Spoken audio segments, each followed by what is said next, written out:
Why don't games feel fun anymore? It's a question that millions of gamers are asking themselves right now. And in this video, I want to dive deep into it. I want to break down the real objective reasons why so many of us have stopped enjoying games the way we used to. On the surface, it doesn't make sense. There are more games today than there have been ever before, and the technology behind it has only gotten better. So why does it feel like the magic is gone? Why is there a growing sense of disillusionment within the gaming industry? Well, let's get into it.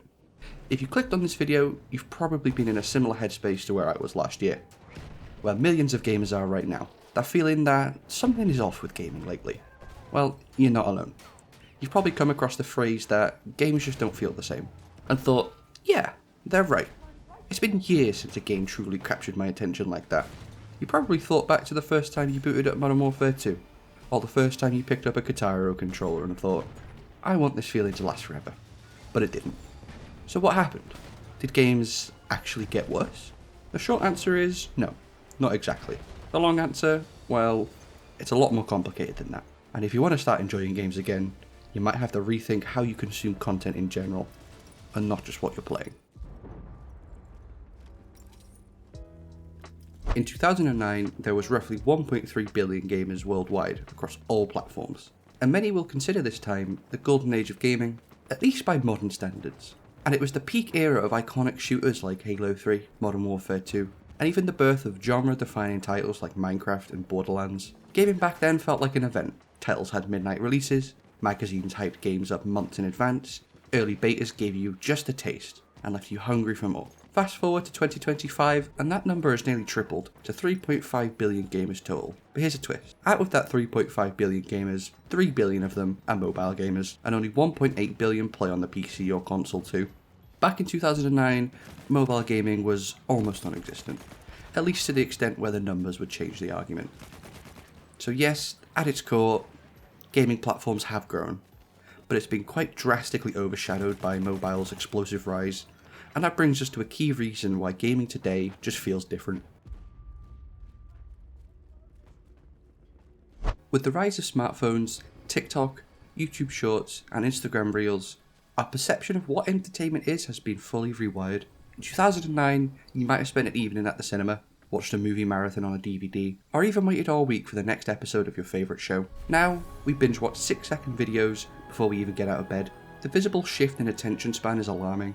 Today's content consumption is built around bite-sized, dopamine-spiking experiences. TikTok doesn't just give you a video, it gives you an infinite stream of short, punchy content perfectly tailored by an algorithm to keep you hooked. This new standard of engagement is leaking into every aspect of entertainment, including games. Why invest 60 hours into a story-rich RPG when you can spend a few minutes getting satisfaction from a quick battle royale match, or a mobile puzzle game, or even a loot box opening? According to Vidico, the average person now spends 1.5 hours per day consuming short-form content alone. And the impact isn't about just time lost, it's neurological. Don't take it from me. The National Library of Medicine found that excessive short-form content consumption leads to a decline in executive function. In other words, the more short-form content you watch, the harder it becomes to focus, manage time, and resist distraction. And when you finally sit down to play that game you like, such as The Witcher 3 or Red Dead Redemption 2, you might feel restless, you might check your phone, you alt-tab, you quit.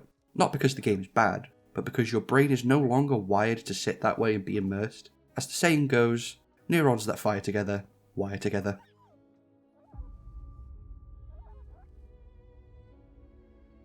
Gaming used to be about creativity. Developers pushed boundaries, games were weird, personal, and risky. But now, we're in an age of content excess, where every game tries to do too much. You open a new game and you're hit with dozens of mechanics, systems, and currencies. There's a battle pass, daily challenges, crafting, cosmetics, prestige levels, and more. They're all engineered to do one thing: keep you playing and keep you spending money. This isn't accidental, it's a deliberate design choice aimed at triggering addictive behaviour. It's tapping into the brain's reward system to maximise your engagement. The industry has pivoted hard towards games as a service as a model. The goal is no longer to entertain you for 20 hours and send you on your way, it's to keep you hooked indefinitely. Games are no longer built for that artistic expression, but they're optimised for player retention and revenue maximisation. You only have to look as far as FIFA, Call of Duty, and even Overwatch. These are franchises that once thrived on tight gameplay and fan communities. Now, they're built around monetized progression, FOMO, and even paid exclusives. Even story-driven games aren't safe anymore. Developers feel pressured to include open worlds, crafting systems, or even multiplayer modes, even when they don't fit. It's all about checking boxes now, not creating a cohesive experience for the user. And when everything feels like everything else, nothing feels special. But this checklist approach to game design is only half the story. The real concern is how deeply the model is tied to profit-first design, where the creative process is steered less by innovation and more by monetization. You've probably seen it, a game that launches with breathtaking visuals, a hyped trailer, and maybe even a decent first impression. But once you get a few hours in, it starts to unravel. The quests feel repetitive, the worlds feel bloated, systems feel like they just exist solely to slow you down, just enough to tempt you into paying for that shortcut. And this isn't limited to mobile titles, or even free-to-play games.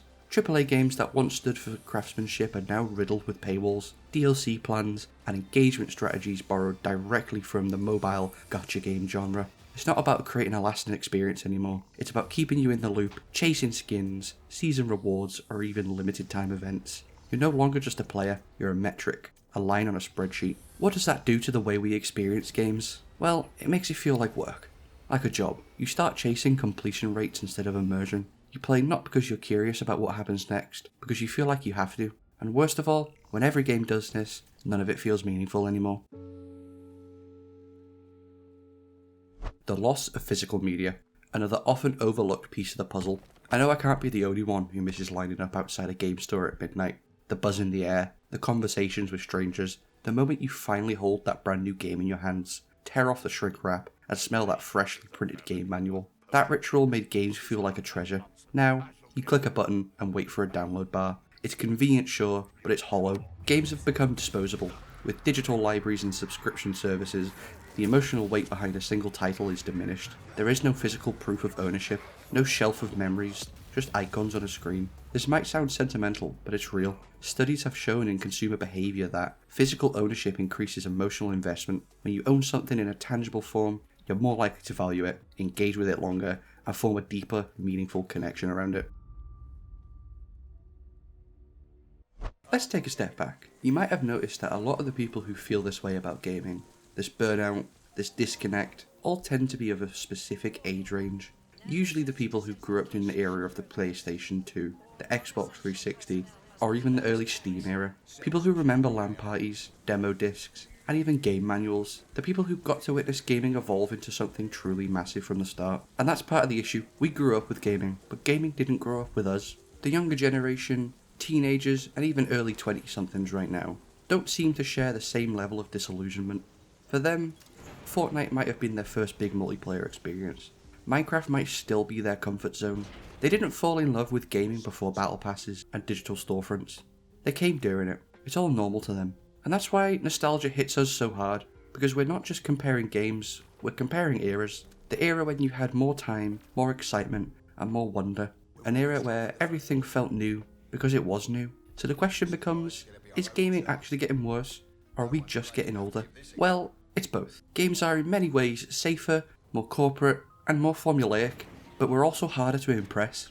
We've seen it all, we've felt it all. As a result, we start chasing ghosts. We try to recreate memories instead of making new ones. And that's a dangerous place to be as a player, because it sets you up for constant disappointment. Every new game becomes a comparison test rather than an experience on its own. But every now and then, you do get something that breaks through. A game comes along that feels new, or at least reminds you of why you love gaming in the first place. Remember 2017 when Fortnite dropped its Battle Royale? It wasn't the first Battle Royale, and it wasn't the most graphically stunning, but it brought something different to the table. A combination of fast-paced gameplay, unique building mechanics, and a cultural appeal that just pulled in everyone. That kind of moment is rare, but it proves that originality and excitement can still exist in this space. The problem isn't that games are incapable of being good, it's that many are designed not to be great, but just good enough to keep you coming back. When Black Ops 1 first came out in 2010, it was more than just another Call of Duty. The campaign was bold, refreshing, and full of memorable moments. The multiplayer was clean and competitive, and rewarding without being overwhelming. And then there were zombies. It was a fresh, fun experience, and full of secrets and lore. You paid once, maybe you bought a map pack or two, and you got the complete game. No battle pass, no store tab, and no pressure to log in every day to keep up with the meta. It was about having fun with friends, and jumping in when you can. It was truly simplistic. And that at its core is where the difference lies. Let's just look at the menu screen from 2010. Straight away you can see no clutter, straightforward, just pick a gun and let's play. Now if we fast forward that to Black Ops Cold War in 2020, on the surface it looks like kind of the same game, but the experience is completely different. There's battle passes, limited time cosmetics, and they all dominate the UI. Storefronts are more prominent than even the campaign itself. Game content is drip thread throughout the year, so you have to feel engaged. Progression is tied to constant challenges and time-sensitive events, hitting on your reward center to force you to come back. Even Zombies became a grind-heavy game, with progression systems tied to unlocking attachments and seasonal content, which is so far away from what the original Zombies was. It's no longer about playing the game, it's about keeping up, logging in regularly, and grinding XP. The soul of the original Black Ops is there, the weirdly creative, raw fun, but it's buried under systems designed to maximise your time and your spending, rather than your enjoyment as a whole. And that at its core is the shift from where games respected your time to games that demand it. So where does this leave us? If games aren't quite what they used to be, and we're quite not who we used to be, what can we actually do about it? The truth is, enjoying games again doesn't require the industry to change overnight. It starts with us, how we approach games, how we engage with them, and what our expectations are.